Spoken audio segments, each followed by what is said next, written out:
Épisode 4. La vérité derrière le voile. Le poids de l'intimité partagée avec Éléonore était écrasant.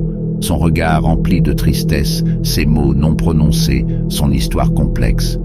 Tout cela tourbillonnait dans ma tête. Les pièces du puzzle commençaient à s'assembler, mais il me manquait encore l'image complète. De retour au manoir, je me suis arrêté un instant pour contempler son architecture imposante. Ses murs épais gardaient jalousement les secrets du passé et j'étais déterminé à les découvrir. Avec une nouvelle résolution, j'ai fouillé les lettres que j'avais trouvées. Les premières étaient des déclarations d'amour, mais les dernières, elles étaient emplies de terreur. Parmi elles, une mention d'une pièce cachée au manoir, un sanctuaire où Léandre avait cherché refuge.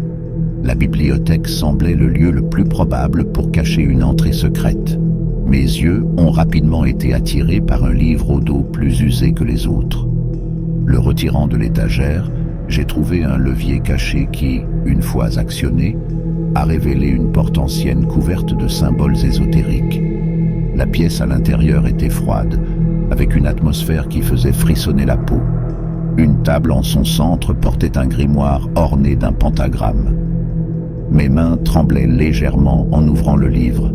Les pages parlaient de rituels, de malédictions et d'un amour si puissant qu'il défiait la mort.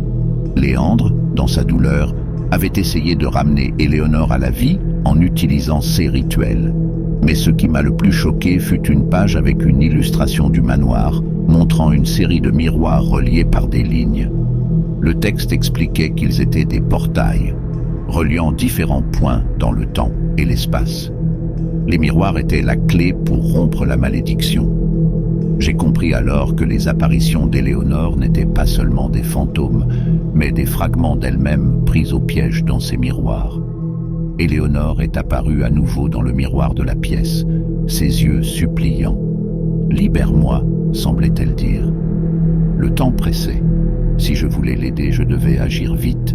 Le grimoire mentionnait un rituel pour briser la malédiction, mais il nécessitait des ingrédients rares et une nuit de pleine lune qui, par chance ou par destin, était cette nuit.